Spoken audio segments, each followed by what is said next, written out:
Hola chicos, pues muy buenas tardes. Les damos la bienvenida a nombre de la Coordinación de Ingeniería Biomédica y Mecatrónica. Yo soy su profesora Rosario del Carmen Flores Vallejo. Y pues el día de hoy me da mucho gusto que podamos contar con el maestro Jaime López Domínguez para nuestra conferencia magistral. En este momento pues voy a comenzar con la presentación del evento. Y para eso me permitiré compartirles mi pantalla.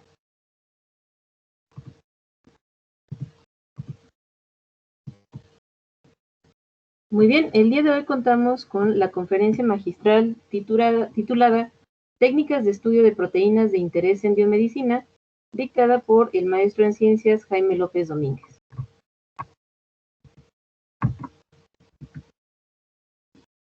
Durante la conferencia, pues estará dividida en 3 partes. Nuestro programa incluye la presentación del ponente, la conferencia magistral y por último una sesión de preguntas y respuestas.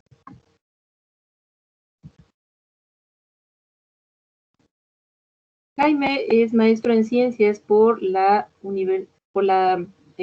Facultad de Ciencias Químicas de Orizaba, en la Universidad Veracruzana. Es ingeniero en biotecnología por la Universidad Politécnica de Huatusco. Actualmente es estudiante de doctorado del Centro de Investigaciones Biomédicas de Jalapa. Es parte del LADICER de Inmunología y Biología Molecular de la Universidad Veracruzana. Actualmente es también profesor de asignatura en la Universidad Mesoamericana Campus Córdoba y colaborador activo de la Asociación de Chagas.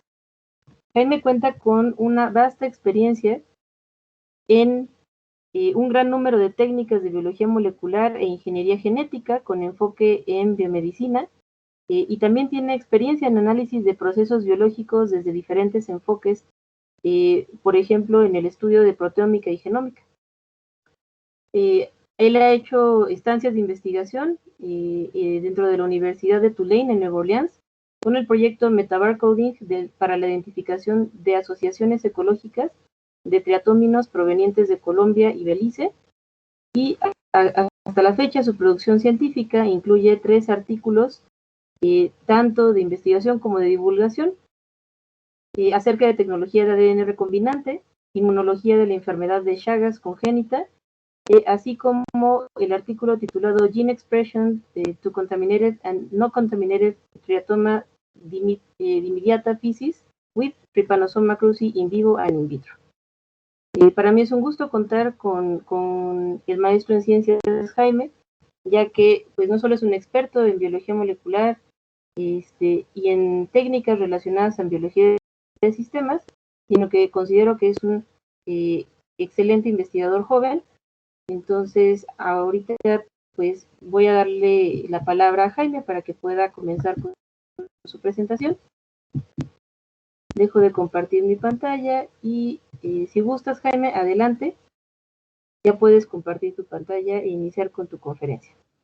Muchas gracias. Muchas gracias, maestra Rosario. Muchas gracias por la invitación. Voy a compartir y me avisan, por favor, si se ve. Espero que se escuche bien. Probablemente desactive la cámara porque tengo problemas de red aquí ahorita en la facultad, en donde estoy. Pero voy a tratar de mantenerla prendida y si no, por lo menos en las preguntas. Gracias, Jaime.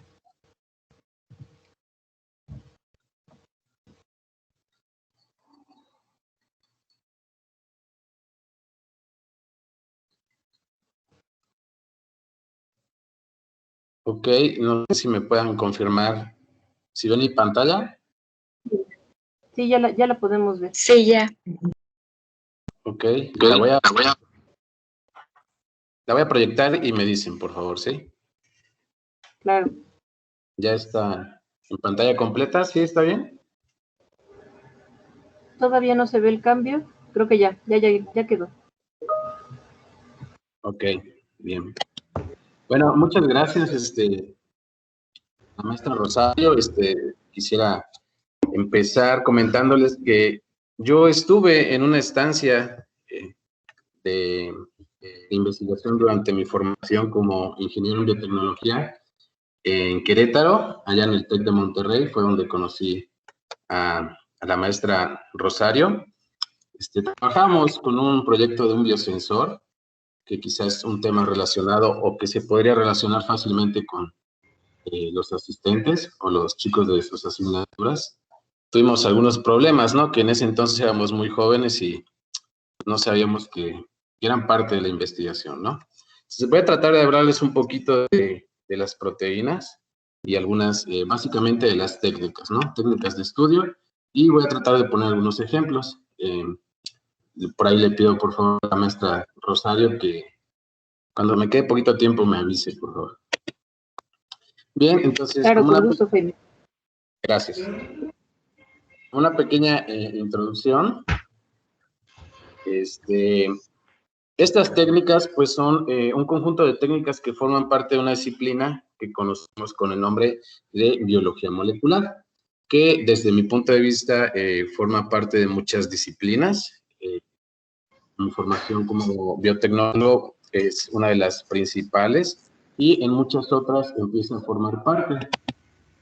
Gracias a la biología molecular hemos visto que existen muchos mecanismos que son esenciales para que una célula funcione. Y como sabemos, pues nosotros somos un cúmulo de células que están perfectamente organizadas, que están orquestadas y que cuando algunos de estos mecanismos de las células se alteran, pues surgen algunas patologías. Todo esto es gracias a que la biología molecular se fundamenta en el dogma central de la biología molecular, que inicialmente era el que vemos aquí en el GIF. ADN, obteníamos ARN y posteriormente proteínas. Esto cambió un poquito más adelante, pero básicamente este es el flujo de información que podemos encontrar. Gracias a esto, pues pudimos estudiar muchos mecanismos relacionados con la molécula del ADN, del ARN y del que vamos a hablar un poquito más a fondo, de las proteínas. Esa que ven ahí es una inmunoglobulina o un anticuerpo, como ustedes lo conocen. Con el desarrollo de la biología molecular y el descubrimiento de muchos mecanismos donde participaban estas moléculas, biomoléculas, pues pudimos ir planteando nuevas estrategias, tecnologías, técnicas, donde podíamos ver, por ejemplo, que podemos codificar información en el ADN. Esto ya es un poco como cultura. Por ahí hay una serie que se llama, no recuerdo el nombre, pero es de Netflix, que está básicamente codificada en ADN, una serie de Netflix que está guardada en secuencias de ADN. También podemos establecer o plantear terapias génicas. Actualmente en otros países están más avanzados en estos, pero en México he conocido algunos investigadores que han llevado a cabo exitosamente terapia génica. Podemos hacer diagnóstico molecular de enfermedades, que es un poquito más de lo que yo he trabajado. Yo trabajo con una enfermedad que se llama enfermedad de Chagas, clonación de genes. Creo que todos han escuchado al menos alguna vez eso, ¿no? Que cómo se han clonado genes. Quizá la mayoría conoce a la abeja Dolly, que creemos que es el primer organismo que fue clonado, pero realmente no fue así. Hay otro organismo antes. Bueno, ahorita vamos a hablar de las proteínas. ¿Y cómo se generan las proteínas? Bueno, como les dije anteriormente, este era el dogma central de la biología molecular. De ADN se pasaba a ARN y posteriormente a proteínas. Cuando más adelante se descubrieron los retrovirus, pudimos ver que existía un paso extra, ya que esos retrovirus estaban formados de ARN, ¿no? Entonces tenían que hacer un paso extra al cual se le denominó transcripción inversa, que era el paso de ARN a ADN y posteriormente seguía el flujo de información normal que ya conocíamos. El ADN se transforma a ARN, el ARN va a ser decodificado por los ribosomas para generar proteínas. Y estas proteínas tienen muchos intereses y propósitos en las células, en aplicaciones diversas, ya que son prácticamente los legos que fundamentan la vida en muchos organismos. Estas proteínas nos dan todas las características, funciones que podemos observar en diferentes organismos. Entonces, gracias a que se descubrieron estas cosas y en conjunto con la biología molecular, han surgido grandes avances en la medicina, en la inmunología, en la biotecnología, entre muchas otras áreas. La verdad es que todas prácticamente se han beneficiado de este conocimiento. Para que esto surgiera, fue importante y relevante que se desarrollaran técnicas para estudiar estas moléculas. Algunas de ellas, por ejemplo, las primeras fueron la electroforesis, que es básicamente la separación de moléculas. La secuenciación es conocer cómo está establecida o compuesta esa molécula. Posteriormente, las clonaciones, ya sea mediante fagos, mediante plásmidos, para producir moléculas de interés, por ejemplo, un anticuerpo, son otras de las herramientas y técnicas que lograron este avance. Y también, pues sin dudarlo, la replicación del ADN que pudimos lograr en un tubo de plástico prácticamente, ¿no? Mediante una técnica conocida como PCR, reacción en cadena de la polimerasa, que probablemente ya la escucharon últimamente con esta contingencia que estamos viviendo. Básicamente es hacer copias de ADN de una secuencia que nos interesa. Y la electroforesis, evidentemente. Todo esto me gustaría platicarles de dónde surgió. Antes no se sabía cuáles eran las funciones de esas moléculas y este es uno de los experimentos que fundó esas bases de la biología molecular mediante el experimento de Griffith, al cual se le denominaba principio transformante, donde se los voy a resumir de manera muy rápida, no es el objetivo de esto. Tomaba unas bacterias que eran virulentas, se las inyectaba a un ratón y morían. Posteriormente, inyectaba bacterias no virulentas a un ratón y este vivía. Entonces, estas eran las que causaban la muerte. Posteriormente, tomaba bacterias virulentas, las primeras, las del inciso A, las mataba mediante calor, es decir, las inactivaba, se las inyectaba al ratón y seguía vivo. Es decir, matando estas células, podría sobrevivir. Después se le ocurrió una variante más, en donde mezclaba esas bacterias que eran virulentas muertas con las bacterias del inciso B, que no eran virulentas, y vio que ese ratón moría. Y entonces empezó a idear teorías, a pensar qué era lo que había hecho esa transformación, el paso de esas bacterias que eran no virulentas a ser virulentas.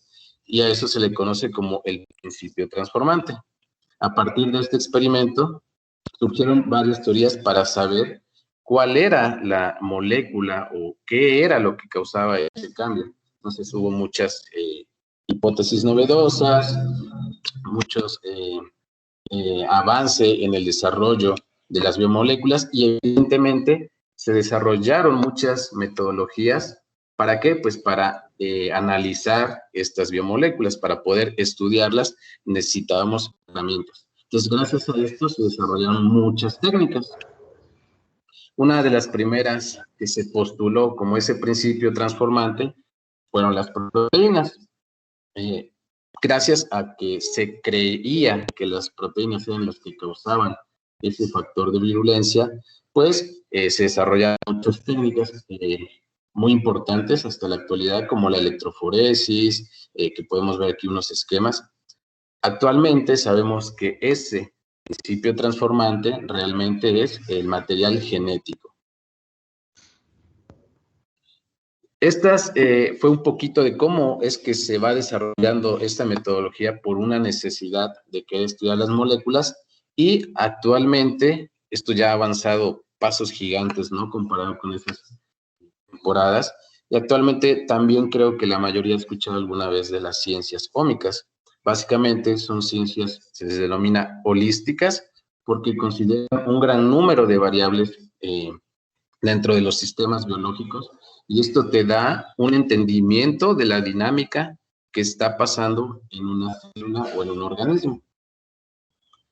Entonces, tenemos diferentes ciencias ómicas. Si hablamos de genes, hablamos de genómica. Si hablamos de RNA mensajero, específicamente mensajero, hablamos de transcriptómica, porque estos también se les conoce como transcriptos. Si hablamos de proteínas, hablamos de proteómica. Si hablamos de metabolitos, hablamos de metabolómica. Evidentemente, conforme vamos avanzando de izquierda a derecha, todo esto se va haciendo más complejo porque empiezan a entrar en interacción todas estas moléculas y se hace más complicado. Aquí podemos ver en los siguientes esquemas, cuando hablamos de una ciencia ómica, por ejemplo, de la transcriptómica, aquí vemos cómo es el flujo de información que se estudia, únicamente los RNA mensajeros, mientras que cuando hablamos y queremos estudiar un proceso biológico, debemos considerar los diferentes niveles de información y cómo estos pueden interactuar. Entonces, esto es gracias a que tenemos herramientas que nos facilitan eso, ¿no? Entonces, la plática del día de hoy habla un poquito sobre proteómica, y como les acabo de explicar, es el estudio masivo de las proteínas. ¿Y qué son las proteínas? Bueno, quizá algunos no lo han escuchado por la formación, pero como les mencionaba, básicamente son los legos que construyen nuestros diferentes tejidos, nuestras diferentes células, los que nos dan las diferentes funciones que tenemos. Son básicamente cadenas lineales de aminoácidos que van cambiando de estructura conforme se van haciendo más complejas. Entonces podemos sacar una definición de proteómica. La proteómica deriva de proteínas, evidentemente, y es decir, que son todas las proteínas expresadas por un genoma. Estas es lo que conocemos como proteómica, todas esas proteínas que se están expresando a partir de un genoma. Gracias a esto podemos estudiar toda la dinámica de este flujo de información, al menos hasta este nivel, hasta proteínas. Si nos escalamos un nivel más arriba, pues podríamos hablar de metabolómica, que es, digamos, el nivel más complejo, creo yo, al que hemos llegado al estudiar la metabolómica, porque incluimos un gran número de variables. Pero el día de hoy, pues vamos a hablar de proteómica. Todo este estudio de las proteínas, como les mencionaba, nos pueden ir dando información cuando estas están presentes, cuando cambia la concentración, si se aumenta, si se disminuye la producción de una proteína, nos puede dar información desde el punto de vista biomédico sobre algún estado de enfermedad o factores de predisposición a ella. Entonces, nada más como conclusión, podemos ver que el estudio de de los organismos, de los sistemas biológicos, lo podemos llevar a diferentes niveles. A nivel de genes, de RNA, de proteómica y de metabolómica. Todo esto se ve influenciado por los diferentes variables a las que nos exponemos, como el estrés, los genes, la microbiota, que es algo muy importante que se ha estado descubriendo, cómo la microbiota influye en muchas cosas, cómo los medicamentos influyen en todo eso, nuestras costumbres, si tenemos actividad física o no, o una vida sedentaria, nuestros hábitos de sueño, evidentemente lo que consumimos y cualquier otro vicio que podamos tener. Entonces, hay diferentes enfoques de estudio de los sistemas biológicos. Hoy vamos a hablar de proteómica, ¿no?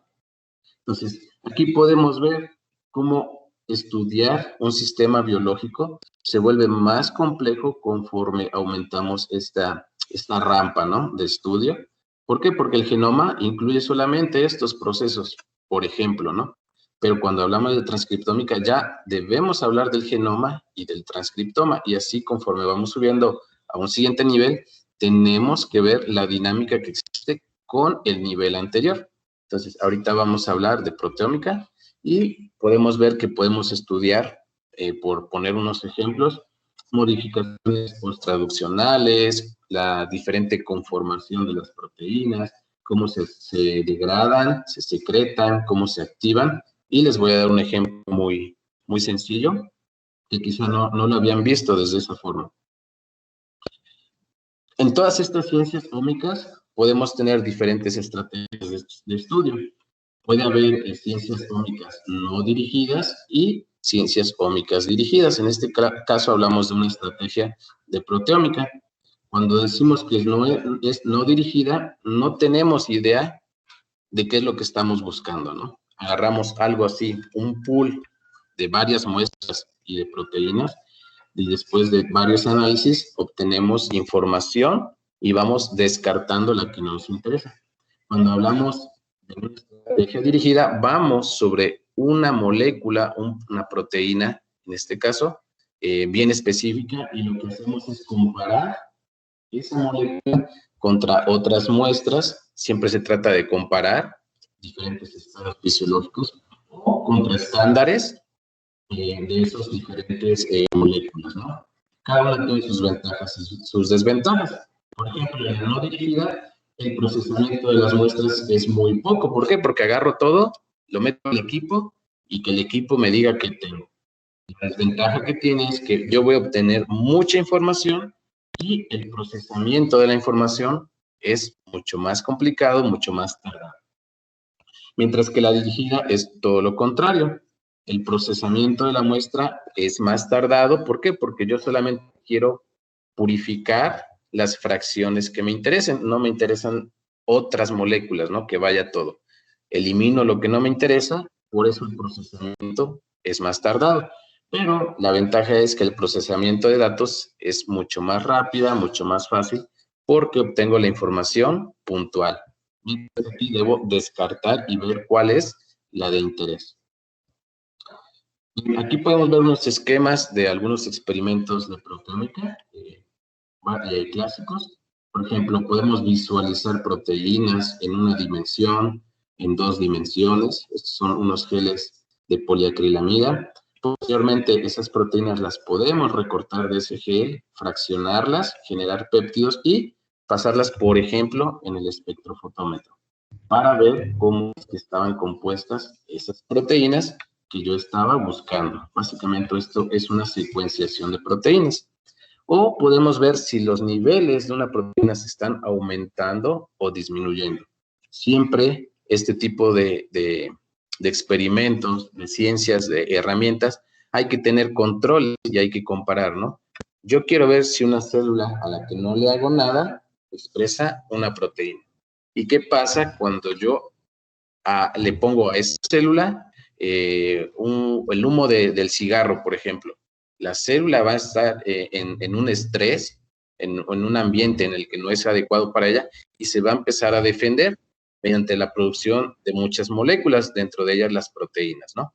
Entonces, siempre se trata de comparar una muestra A contra una muestra B o contra estándares que están establecidos en bases de datos o que se adquieren durante los experimentos. Gracias a esto podemos comparar y decir, cuando yo le pongo esto a la célula, esta proteína aumenta su expresión. Entonces, esa es la idea muy sencilla. Y entonces, ahora les voy a poner un ejemplo de cómo podríamos estudiar un sistema biológico mediante proteómica específicamente dirigida. Todos los experimentos llevan estos pasos, ¿no? No son exclusivos de proteómica. Siempre hay que hacer un diseño experimental, es decir, ¿qué es lo que quiero yo encontrar con ese experimento, con esa metodología? Hay que preparar la muestra. Ya vimos que puede ser más tardado o menos tardado, dependiendo del enfoque.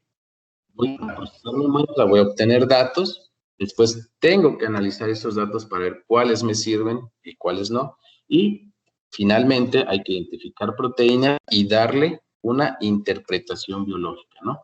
Siempre hay que llegar siempre al último nivel para que, pues, hablemos de ciencia, ¿no? Hablemos de algo aplicativo, aunque sea ciencia básica. Porque, pues, al hacer todo esto, sin darle una interpretación biológica, pues, no tiene sentido, ¿no? Como para que lo hacemos. Entonces, ahorita les voy a hablar de unos ejemplos de cómo identificamos algunas proteínas bajo ciertas condiciones, específicamente en cuestión dirigida. Entonces, para esto necesitamos conocer algunas técnicas, por ejemplo, la electroforesis que tenemos aquí, es separar las proteínas en función de su peso molecular. Las más pesadas se quedan aquí y las menos pesadas se van hasta abajo. Básicamente es aventar un cúmulo de proteínas en una gelatina, en un filtro, en un tamizaje, y evidentemente las moléculas que son más pequeñas van a migrar más fácilmente aquí cuando yo aplique un campo eléctrico.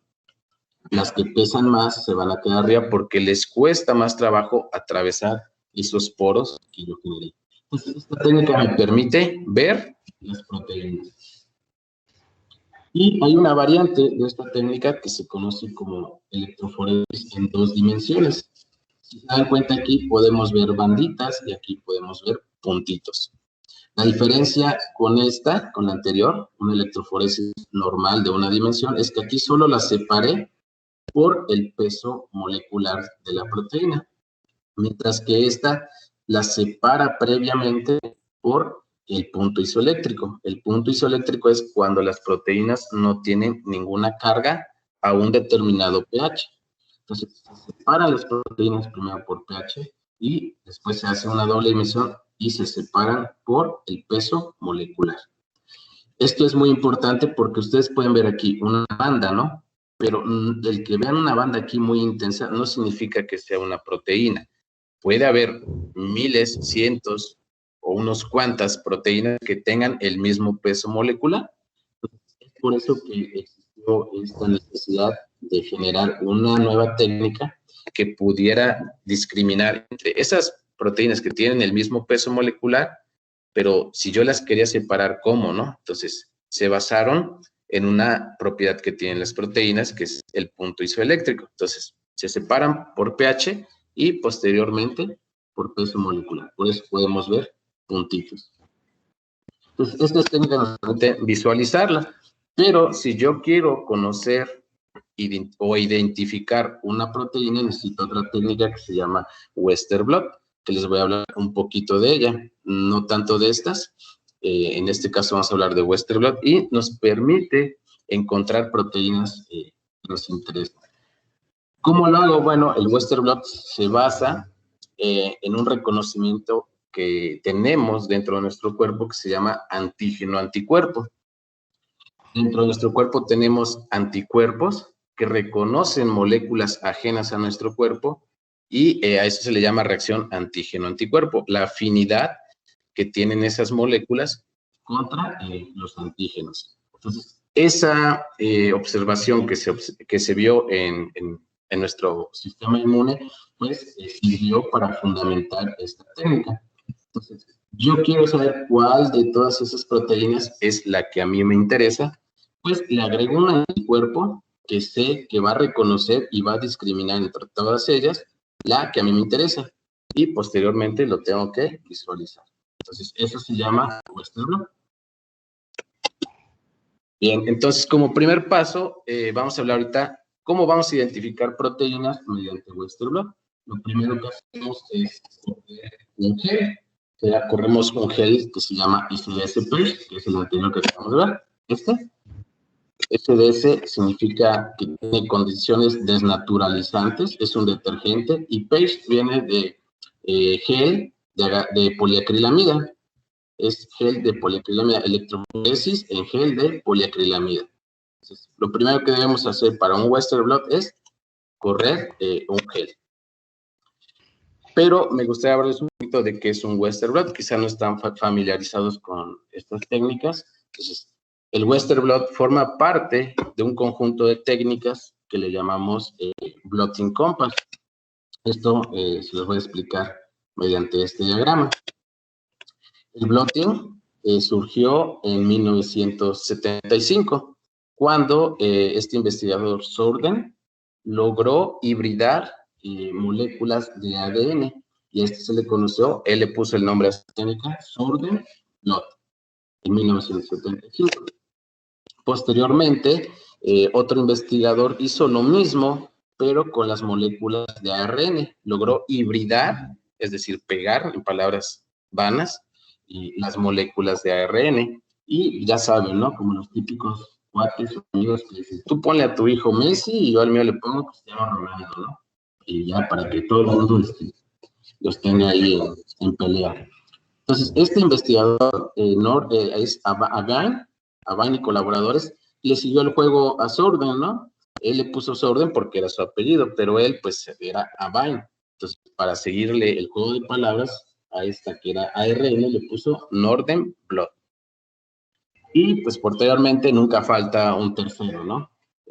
Vinieron estos dos grupos de colaboradores, Tobin y Brunet, en 1979 y 1981, y lograron la misma metodología, pero en las proteínas. Y para seguir este juego de palabras le pusieron Western. Hay muchas otras técnicas que se han ido desarrollando, como el Western Blot, que es un poquito más actual, no tanto, pero sí es más actual, donde podemos identificar modificaciones post-traduccionales. Y generalmente al humano siempre le encanta complicarse la vida y empezamos a hacer combinaciones, ¿no? Un Western Blot con un Northern Blot, un Northern Western, que si las proteínas se podían pegar al ARN o que si el ADN se podía pegar a las proteínas, y empezaron a jugar con todas estas técnicas, ¿no? Siempre basándose en ese fundamento de hibridación o de reacción de antígeno-anticuerpo. Como le dije, ahorita vamos a hablar de Western Blot. En palabras vanas y simples, es una técnica para detectar una proteína específica de un cúmulo de proteínas.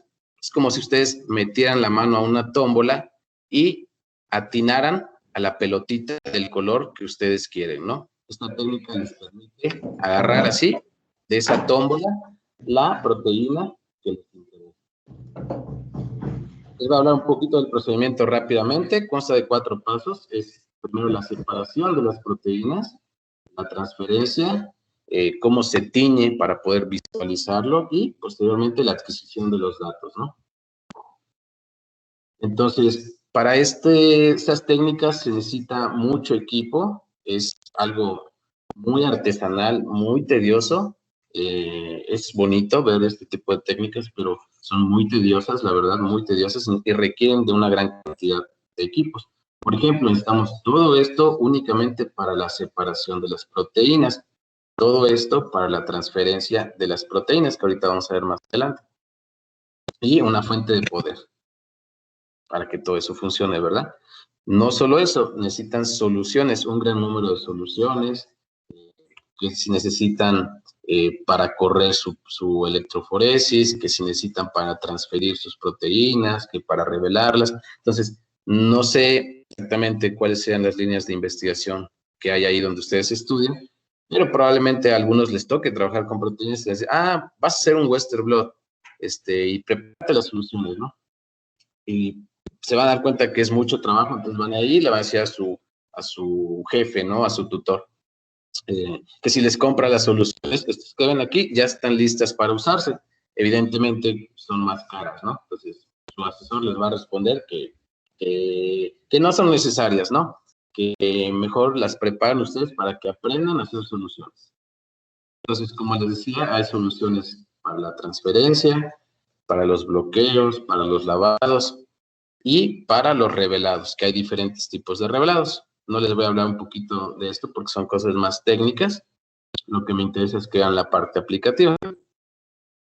Entonces, entrando en la metodología, un paso que no dije antes es que hay que preparar la muestra, ¿no? En el primer esquema que les puse, no. En el diseño experimental sí se los dije, ¿no? Pero estos son los pasos que vamos a ver. Se prepara la muestra, se separa, se transfiere y se puede visualizar. Entonces, lo primero que necesitan es una fábrica de proteínas, ¿no? ¿Dónde hay proteínas? Pues como les dije, las células, los microorganismos están hechos de esas proteínas. Lo primero que necesitan es hacer una lisis. Entonces, hablar de una lisis celular es básicamente matar las células de las cuales van a extraer todas esas proteínas que ustedes quieren y les interesa identificar solamente una. Digamos que nos interesa, no sé, el azul, por ejemplo, ¿no? Entonces, después de que tienen su muestra, su célula y la lisan, van a obtener un extracto de proteínas, el cual deben preparar con una solución especial para que lo puedan correr en su gel. Comúnmente en los laboratorios decimos, voy a correr un gel, ¿no? Nos dicen, ay, voy a separar mis proteínas y visualizarlas, ¿no? Nadie dice eso. Nadie dice, no, es en un laboratorio. Entonces, voy a correr un gel. Entonces, por eso hacen hasta memes, ¿no? Como pueden ver. Posteriormente, que ya corrieron sus proteínas aquí para que se pudieran separar por el peso molecular, hay que transferirlos a una membrana. Esta membrana generalmente es de nitrocelulosa. Básicamente es pegar el gel junto a una membrana para que como capilaridad las proteínas a través de una corriente eléctrica se puedan embeber en esta membrana de nitrocelulosa. Esta transferencia se hace con le decimos nosotros sándwich en el laboratorio, ¿no? En cientos de tiras de papel aquí, prácticamente parecía una fila de libros para poder hacer presión y lograr esa transferencia. Actualmente ya usamos unos cassettes creados con una esponja, un papel filtro, la membrana a donde se va a transferir la proteína, el gel, más papel filtro, más esponja. Cada una tiene un color y tienen diferentes cargas. Generalmente cuando preparamos este extracto de células con extracto de proteínas con estas sustancias, esta molécula que vemos aquí, que es el SDS, que es el detergente, le va a conferir carga negativa a todas las proteínas. No es como en el ADN, que por sí solo todo el ADN tiene carga negativa. Entonces, en este caso necesitamos cargar todas negativamente para que mediante la corriente eléctrica las podamos separar. Entonces, hay que tener cuidado nada más en esa parte, ya que si ponemos al revés la membrana y el gel en el lado equivocado, jamás se van a transferir porque recuerden, cargas opuestas se atraen. Entonces, aquí yo tengo en mi gel mis proteínas cargadas negativamente. Cuando yo les haga pasar una corriente eléctrica, van a tratar de llegar hacia este polo positivo. Entonces, gracias a eso van a quedar adheridas aquí en esta membrana. Este es el equipo que se necesita para la transferencia. Aquí podemos ver el cassette o sándwich, le decimos.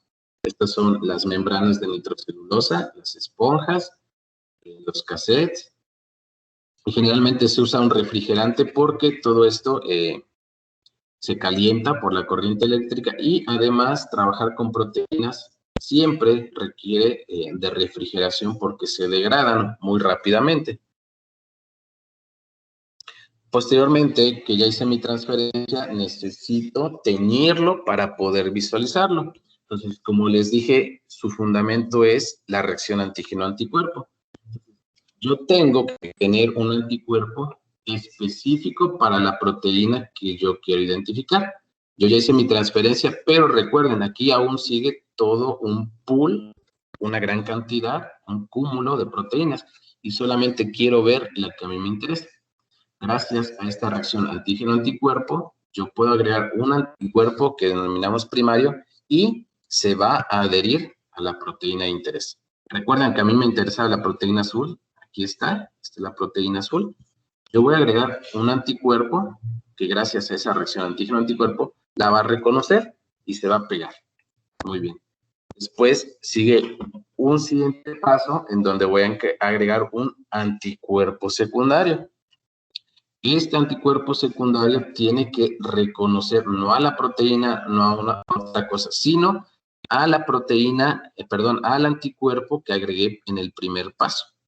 Es un anticuerpo que va a reconocer esta sección que le llamamos FC en los anticuerpos, Y a su vez, este segundo anticuerpo va acoplado a una sonda que me va a dar una señal que yo voy a poder visualizar.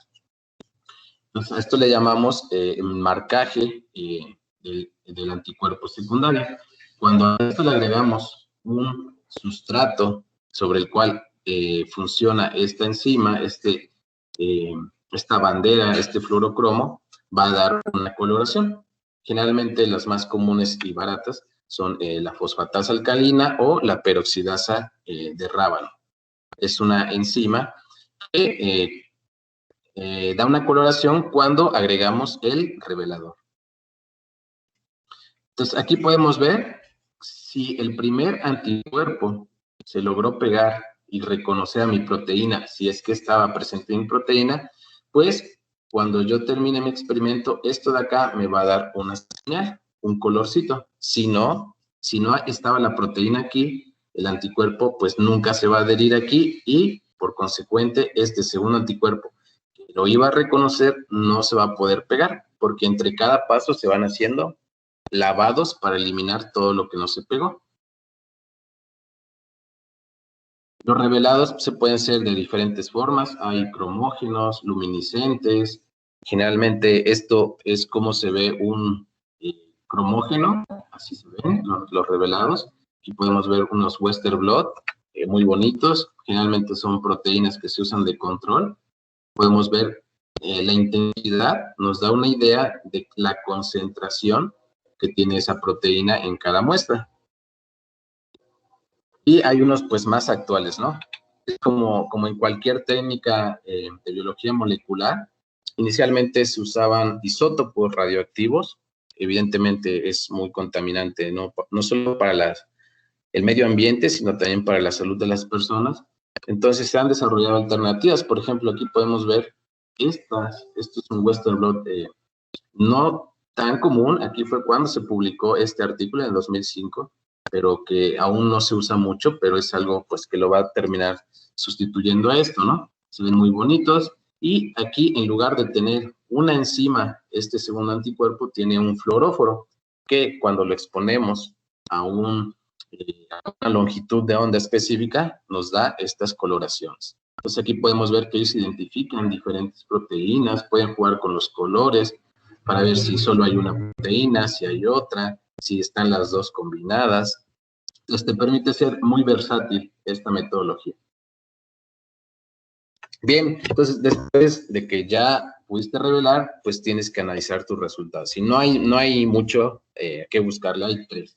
Cuando tienes un Western blot bueno, podemos ver solamente una banda en cada muestra, quiere decir que encontramos la proteína que nos interesaba. El bueno, o está el malo. Cuando le sale todo manchado, le sale, esto no es un Western blot, se dan cuenta, es prácticamente como una electroforesis, ¿no? No están identificando de manera específica la proteína que quieren. Algo se hizo mal durante la metodología y le sale todo esto manchoneado, le salen muchas bandas, y pues también está el feo, ¿no? Cuando de plano no le sale nada, ¿no? Por ejemplo, aquí a una compañera una vez le salió uno que parecía una huella dactilar, ¿no? Un Western blot feo, ¿no? Bien, les hablo un poquito de las aplicaciones. Podemos estudiar gracias a esto expresión de proteínas. Como les decía, bajo ciertas condiciones aumentan o disminuyen las proteínas. Podemos encontrar en qué parte de las células se encuentran esas proteínas. Podemos estudiar vías de señalización. Las células se rigen por vías de señalización. Podemos ver cuando estas se están fosforilando o cuando no se fosforilan. Eso cambia la información, el flujo de información en las células. Cuando evalúan fármacos nuevos, sustancias activas también, se ha usado Western blot para ver si afecta diferentes rutas metabólicas. Evidentemente, para el perfil y cuantificación de inmunoglobulinas, que vamos a ver un ejemplo, y que lo voy a aterrizar con la actualidad. Y diagnóstico de enfermedades, ¿no? Que era lo que les mencionaba, que es de lo que un poquito más he trabajado. Y vamos a ver cómo es que se hacen estos dos, ¿no? Más o menos ahorita con un ejemplo. Por ejemplo, esta acá es una prueba para VIH. Se los voy a explicar con el siguiente ejemplo. Estos son, quise poner este meme para que se relajen un poquito. Algunos problemas que podemos encontrar, ¿no? Les digo, es una metodología muy problemática, muy artística, muy artesanal, que puede tener muchos errores. Pues hacen muchos memes, o sea, la cantidad de memes que es increíble. Pueden tener el que les sale del marcador, es decir, que todo les transfirió, no les salió bien. Así es cuando creen que salió bien su resultado, cuando les salen malos resultados, cuando no cargaron, cuando se les rompen los geles, son cosas muy delgaditas que se rompen. Cuando ustedes tienen una fecha límite que ya tienen que presentar su examen, su tesis, cuando ya tienen una fecha límite, todo sale mal. Todos los experimentos empiezan a salir mal. Cuando ustedes olvidan agregar una cosa, esta metodología lleva 2 días en poder hacerla. Y como para que ustedes digan, es que se me olvidó poner la proteína, se me olvidó poner el primer anticuerpo. Y ya es a perder toda esa metodología, que son 2 días así intensos de trabajo. Con los resultados que no quiero que nadie vaya a hacer, ¿no? Los de Photoshop. Entonces, un ejemplo rapidito para que terminemos. Por ejemplo, nosotros estamos expuestos de manera normal a muchos patógenos y nuestro sistema inmune los protege. Nuestro sistema inmune siempre está batallando contra patógenos y nos defiende. Hay células de respuesta innata y células especializadas de respuesta adaptativa. Finalmente, estas son las que entran a la carga en una primera línea de defensa. Pero generalmente ganan la batalla nuestras células. Siempre estamos expuestos a patógenos todos los días, todo el tiempo. Y ellos se encargan de que no nos enfermemos. Pero, ¿qué pasa cuando unas de esas patógenos logran evadir esa respuesta? Pues nos enfermamos, ¿no? Nos enfermamos y aquí entran en juego otras proteínas que denominamos de respuesta adaptativa. Es decir, primeras actúan de manera igual para todos los patógenos, mientras que estas, por ejemplo, las células B son las encargadas, los linfocitos B, de producir anticuerpos. Estos anticuerpos van a ser específicos para cada patógeno. Son anticuerpos que van a detener de manera muy específica estas infecciones. Por ejemplo, cuando a ustedes les da dengue, no hay una cura actualmente 100% eficaz, les va a dar fiebre por cerca de 10 días y posterior a eso ustedes se curan por sí solos, ¿no? Realmente el que hizo toda la chamba fue nuestro sistema inmune, porque tarda más o menos ese periodo de 2 semanas para que nuestro cuerpo pueda producir estos anticuerpos y puedan neutralizar las amenazas, ¿no? Los patógenos. En este caso, el ejemplo del virus dengue, pues gracias a estos anticuerpos, después de cierto tiempo, podemos resolver la enfermedad. Entonces, esta información nos sirve. Por ejemplo, pasa un caso muy grave en el dengue, cuando se causan las formas graves de hemorragias, y se tienen varias teorías, ¿no? Pero la principal es que existen 4 tipos de dengue, ¿no? 4 serotipos se les llama, que cuando te da un primer serotipo, lo resuelves correctamente. Si te vuelve a dar el mismo serotipo, una reinfección, lo resuelves porque tenías anticuerpos contra ese serotipo. Pero si te da uno diferente al que te dio la primera vez, puede ocasionarse un efecto adverso, porque los anticuerpos no van a ser suficientes para neutralizar ese virus que es de otro serotipo, aunque siga siendo virus dengue. Tiene ciertas fracciones que no son iguales al que te infectó la primera vez y hace que nuestra respuesta inmune sea muy exagerada, muy aumentada y lleguemos a esas consecuencias hemorrágicas, ¿no? Actualmente existen 4 teorías que tienen mucho que ver con eso que les explico a grandes rasgos. Entonces, es importante a veces saber, deben decir, pues a mí ¿de qué me sirve si ya me curé? Bueno, es importante, por ejemplo, aquí en el estado de Veracruz circulan los 4 serotipos, que veamos si estas personas sí tuvieron dengue, ¿no? A veces con esta emergencia de Zika, de chikungunya, que son enfermedades muy similares, podemos confundir y no sabemos si sí nos dio dengue o no. Entonces, ¿cómo puedo saber si me dio dengue o no? Usando una prueba que se llama ELISA, que tiene el mismo fundamento que el Western blot, antígeno-anticuerpo, pero se hace en una plaquita así, con pozos. Yo voy a poner, por ejemplo, una proteína del virus dengue, aquí, pegada en este pocito. Después voy a agregar el suero de un paciente, porque en nuestro suero, en el plasma de nuestra sangre, van todos esos anticuerpos que son como un anecdotario de las infecciones que han pasado por nuestro cuerpo. Y a mí ya me dio dengue, voy a tener anticuerpos que van a reconocer ciertas proteínas. Entonces, se va a pegar el anticuerpo. Posteriormente, sigo con la técnica, voy a agregar el segundo anticuerpo que va acoplado a una enzima, voy a agregar el revelador y ¡pum! Va a dar color. Va a dar una coloración así verdosa y ese es un resultado positivo por serología. Si a mí nunca me ha dado dengue, voy a poner la proteína del dengue, voy a agregar el suero de mi sangre, no voy a tener este anticuerpo porque nunca me ha dado dengue, ¡pum! Voy a agregar el segundo anticuerpo y como este se tiene que pegar al primero y no está, se va a eliminar, se va a lavar, se va a ir y cuando yo agregue el último paso, el revelador, no va a haber coloración. Eso es un resultado negativo.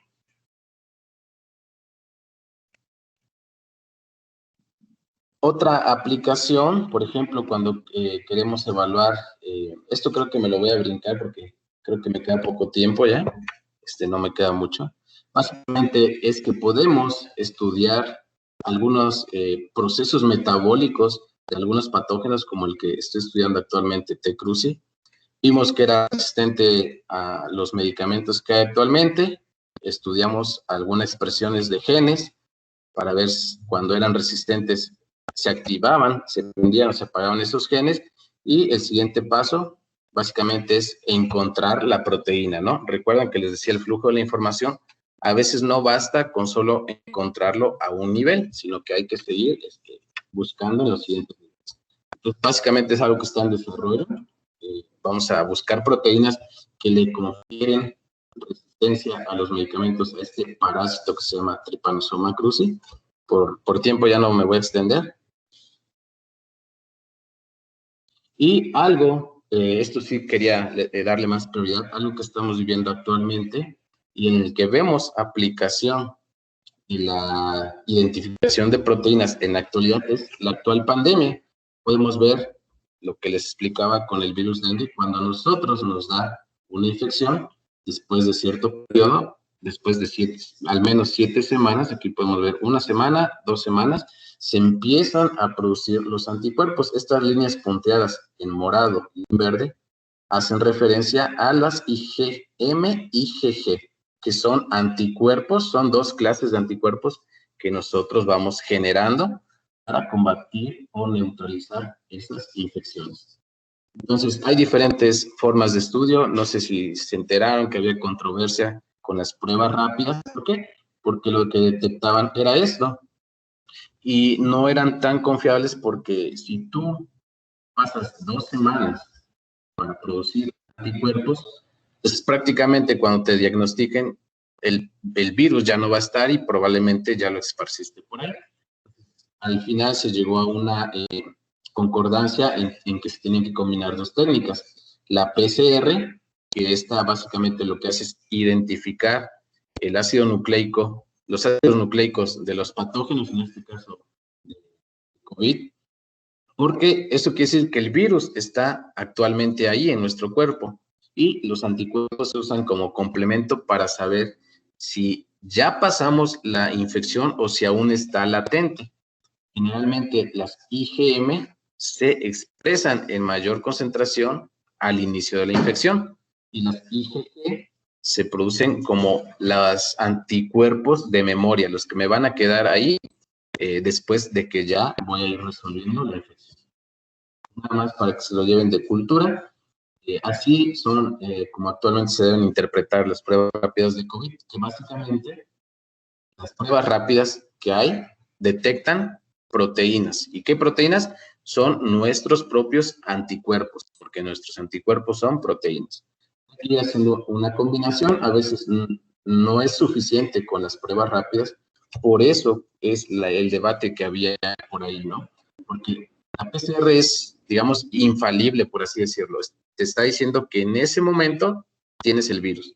Y las IgG, que son las pruebas rápidas, pues están detectando los anticuerpos que ya se generaron, y eso quiere decir que ya tuviste al menos 10 días, mínimo 10 días de infección. Entonces, esa era como que la controversia que existía.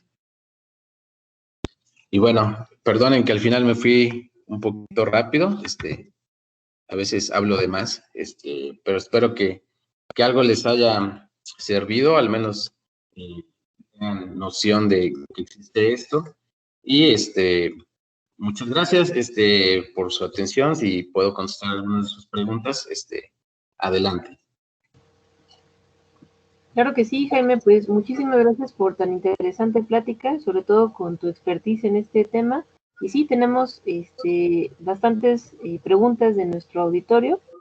La primera nos la manda Brenda Mosqueda y su pregunta es, ¿en qué consiste la preparación de la muestra en el estudio dirigido de sistemas biológicos mediante proteómica? ¿Qué ocurriría si se omite este procedimiento? Ok, no sé si me están viendo porque no veo mi cámara. Ahorita no vemos tu cámara, solo vemos la presentación. Ok, creo que está. Muy bien. Sí, bueno, la preparación de la muestra es importante en la dirigida porque si no vas a tener mucha contaminación. Como vimos que son, por ejemplo, en estas pruebas que son colorimétricas, si tú llevas proteínas de más, puedes tener reacciones cruzadas, los reactivos no pueden funcionar bien y vas a tener, digamos, falsos negativos, falsos positivos, cuando hablamos de la parte dirigida. Igual, hay equipos que están hechos para analizar, así sea una gran cantidad de proteínas por ejemplo, en la no dirigida, pero recuerden, una célula tiene cierta fracción de carbohidratos, cierta fracción de lípidos, cierta fracción de ácidos nucleicos y cierta fracción de proteínas, que es básicamente de lo que estamos hechos. Y pueden meterte ruido en algunos equipos, pueden contaminarte algunos equipos, las lecturas pueden ser erróneas, si no le damos al menos una preparación mínima a nuestras muestras. Como lo ponía en el ejemplo, si yo quiero proteínas, pues tengo que romper las células para poder exponer todas las proteínas que tienen en su interior. Entonces, sí es importante la preparación y los riesgos que corres es que tengas resultados falsos positivos, falsos negativos, como en el caso aplicativo del que les puse. Excelente, Jaime, pues muy buena respuesta, a mí me quedó muy claro la explicación.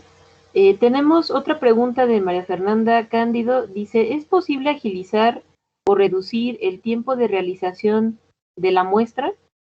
Supongo que se refiere a la toma de la muestra, tal vez. Sí, cada una, le digo, tiene sus diferentes tiempos. Generalmente, no sé, en sus laboratorios, todo depende del dinero, ¿no? Realmente. Hay algunos kits que te facilitan estos pasos en donde dice agrega A, agrega B, centrifuga y listo, ya tienes todo, ¿no?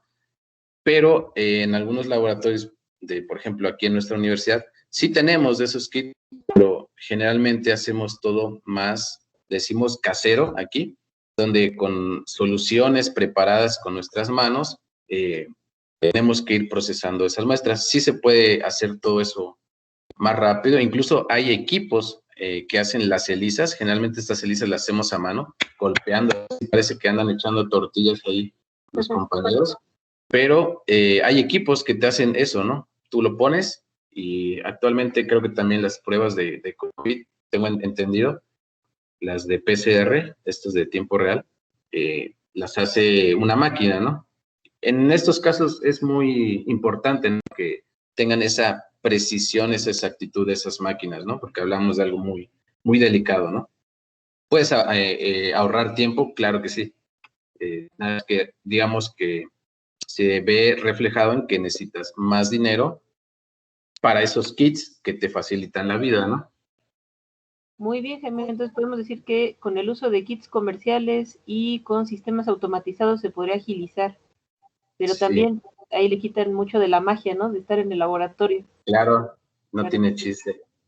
Sí, muy bien. Y ahora tenemos una tercera pregunta que aquí nos dice, solo alcanzo a ver su apellido aquí en el chat. Dice Suárez Velázquez. Suárez Velázquez, ¿qué crees que no alcanza? Mariana. Dice, ¿cómo es un Western Blot bien hecho? Nos dice Mariana. ¿Cómo se vería, digamos, en imagen? Ok, a ver, déjame les comparto, puse una ahí. Antes de los resultados.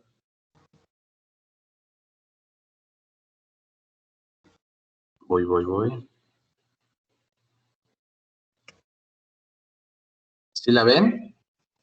Todavía no, solo vemos el icono de...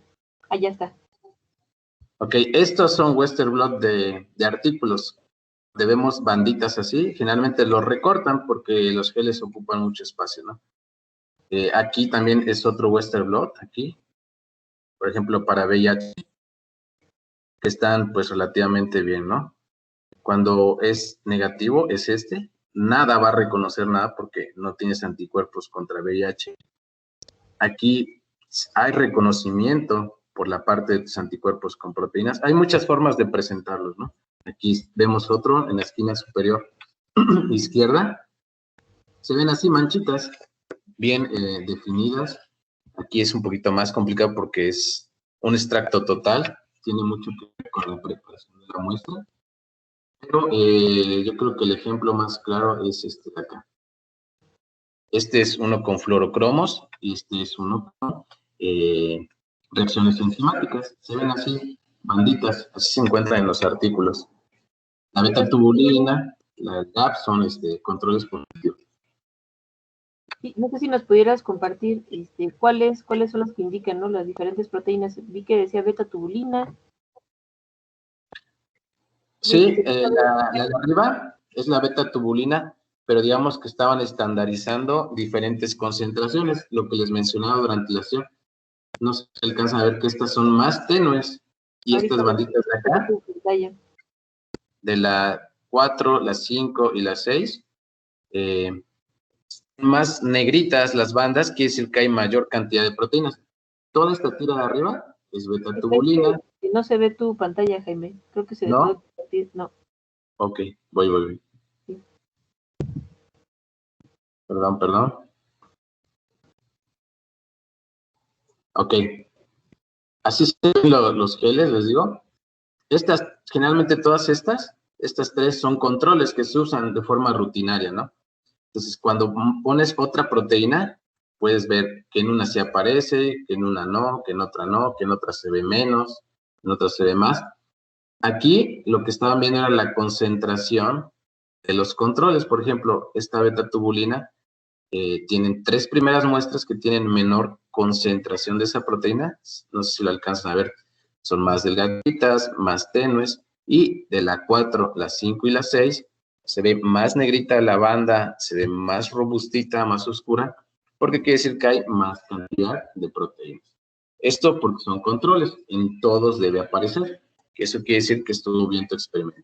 Pero, por ejemplo, del lado derecho, acá, se alcanzan a ver que en el B casi no hay, en el primer carril acá, entre estos dos verdes, no hay nada aquí. Quiere decir que esta muestra en especial no produjo la proteína que estaban buscando. O por ejemplo, acá en los mismos rojos, en el inciso B, el último del lado derecho, tiene menor cantidad de la proteína de arriba aquí, de la roja. Apenas si se alcanza a ver, al menos en mi monitor. No sé si en la pantalla de ustedes se alcanza a ver muy tenues estas.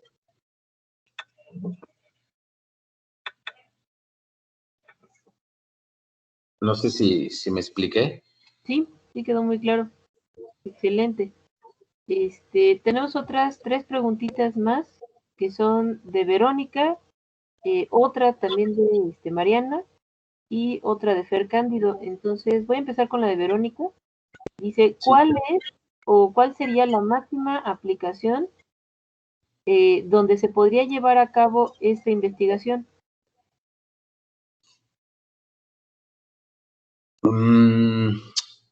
Yo creo que de las mayores, es que tiene muchas aplicaciones, pero yo creo que la más rutinaria y que es más informativa en la cuestión práctica, el Western Blot como diagnóstico de enfermedades. Por ejemplo, había una diapositiva donde les hablaba que se usa para diagnosticar VIH. Aquí en Chagas también la usamos. Yo creo que sería la principal aplicación que yo he visto, ¿no? Porque es lo que yo trabajo, el diagnóstico de enfermedades. Muchos encuentran, pues, rutas metabólicas, vías de señalización. No puedo decirte que una sea más importante que otra, ¿no? Todo depende de tu objetivo y de tu interés aplicativo, ¿no? Lo vemos actualmente. Las pruebas rápidas son una especie de Western Blot acoplado a estos pequeños chips. Las pruebas de embarazo son una especie, una variante de un Western Blot, de una ELISA y de un Western Blot, porque ahí, en esas pruebas de embarazo, ya hay un anticuerpo que va a reconocer una hormona que se aumenta cuando la persona está embarazada y es reconocida de una manera muy eficaz. Entonces, yo creo que yo podría decir diagnóstico, ¿no? Pero no puedo decir que una sea más importante que otra.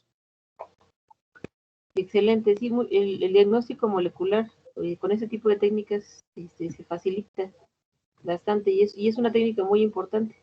Aquí, al respecto de eso, del diagnóstico molecular, nos dice Mariana, dice, la prueba de ELISA también es utilizada para detectar VIH, ¿cierto? Sí, sí puede ser usada. Realmente no he trabajado mucho con VIH. No sé si hay un kit que esté validado y que sea comercial, pero, por ejemplo, las pruebas rápidas, por ejemplo, aquí en la facultad se hace cada año pruebas masivas, así, de una campaña de una organización, donde hacen pruebas rápidas y es una prueba de aglutinación, que tú te sacan sangre, la ponen ahí en el kit que tienen ahí y quiere decir que ese kit tiene proteínas del VIH, evidentemente no patógenas, ahí andan proteínas, y si tú tienes anticuerpos contra VIH, quiere decir que estás cursando o cursaste la infección, se van a aglutinar. Son una especie de pruebas rápidas como las que vemos en COVID, solamente que esta es aglutinación, ¿no? Empezamos a ver que se forman grumos así en el liquidito, que es una visualización de la reacción antígeno-anticuerpo. No sé si se hagan ELISAs, es fácilmente que puedo decir que sí, pero no sé si hay uno que se comercialice, pero sí se hacen, sí se pueden hacer. Muy bien, gracias Jaime. Y ya por último nos dice Fer Cándido, dice, ¿en qué se diferencia la prueba de ELISA de las demás pruebas? Supongo que tal vez haga referencia a otro tipo de pruebas de diagnóstico molecular. Bueno, como les mencionaba al final con la actualidad en COVID, hay algunas, recuerden, las células, ya sean patógenos, bacterias, células propias, están formadas de diferentes biomoléculas, principalmente 4, ácidos nucleicos, proteínas, carbohidratos y lípidos. Entonces, hay unas técnicas que se enfocan en identificar el ADN de los patógenos. Hay otras que se encargan de identificar proteínas del patógeno. Y hay una manera indirecta de saber eso, ¿no? Con nuestros anticuerpos. Entonces, las técnicas se diferencian de lo que detectan, ya sea ADN, que ahí sí es infalible, quiere decir que en ese momento tienes el patógeno, o si detectan anticuerpos, hablamos ya de un proceso inmunológico que ya ocurrió. Ya no es, quiere decir que la tengas en ese momento, pero sí que la tuviste, por ejemplo, ¿no? Depende de la interpretación de IgM o de IgG. Y en el caso de Western Blot y de ELISA, tienen una detección diferente. Nuestro organismo puede detectar proteínas en la manera 3D, así como en un puño, ¿no? en una bolita, por ahí les puse una proteína. Esa es la forma conformacional. Estructura cuando tiene puentes de hidrógeno, puentes de sulfuro, y las ELISAs detectan la forma así, conformacional. Detectan esta región de acá de la proteína y esta región, entonces se pegan así. Mientras que en un Western blot vieron que primero los separamos y pusimos algunos agentes que desnaturalicen la proteína, es decir, la desenrollan, la van a poner de manera lineal y el anticuerpo reconoce la secuencia de los aminoácidos.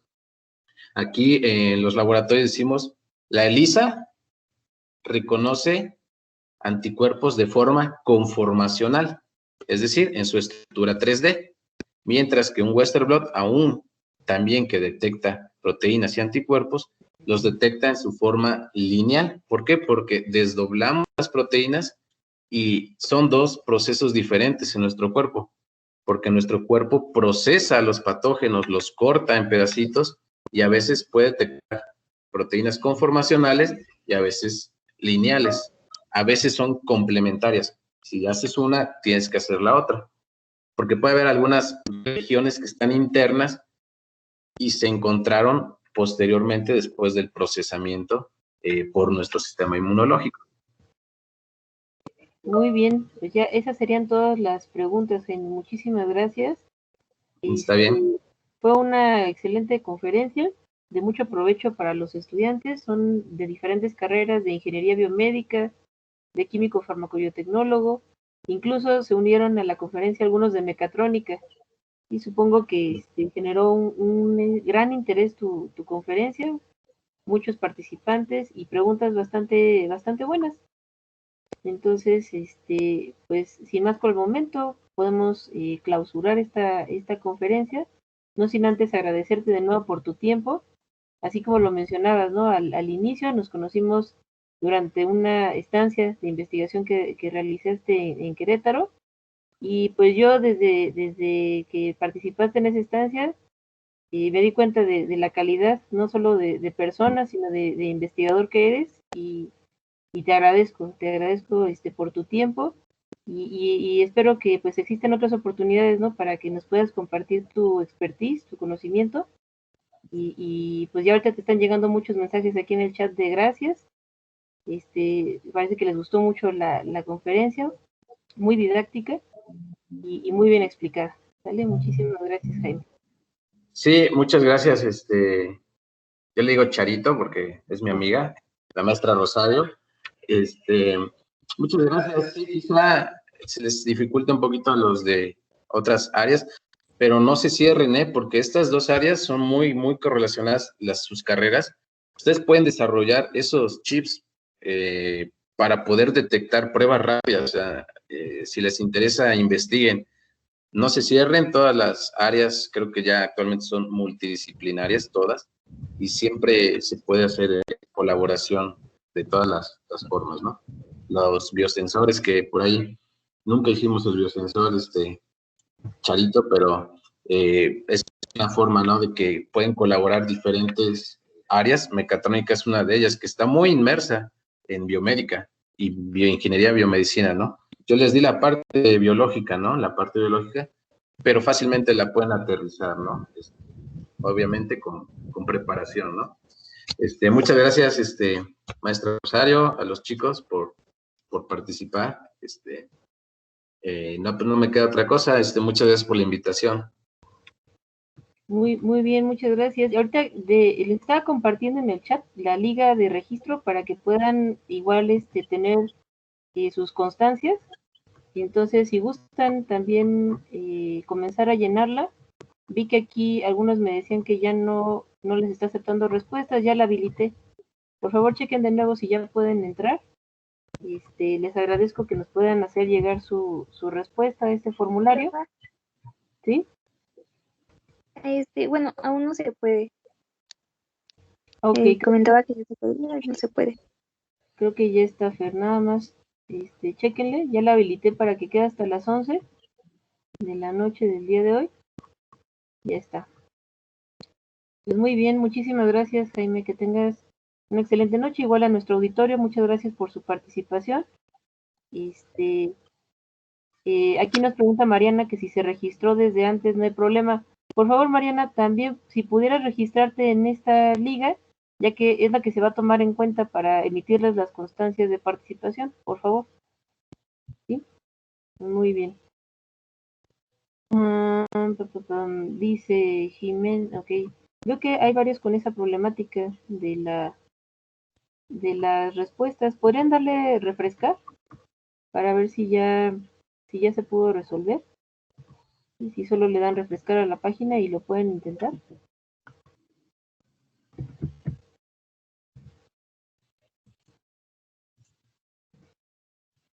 Hice mis, pero no me deja.